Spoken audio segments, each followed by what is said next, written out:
were open to the idea of musical theatre, but Spiderman, that's a different thing again, because that's comic books, which there's a whole series of relationships between punk rock and rock bands and comic books. That goes back years.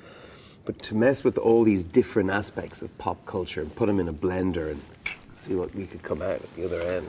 Yeah, in many ways, the audience for a rock and roll band and the audience for comic books are the same. You know, it's kids like ourselves, you know, 15, 16, out in the suburbs, in our case of Dublin City, but it could be any city in America or in Europe.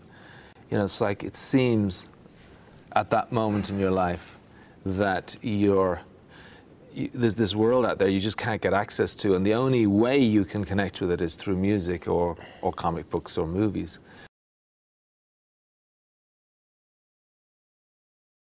The character of Peter Parker is, you know, he's not from another planet. He's not, you know, being constructed out of some strange substance. He's a human being. He's a kid, you know, came up through a regular high school and, you know, got bitten by a spider. It could happen to anyone. You know.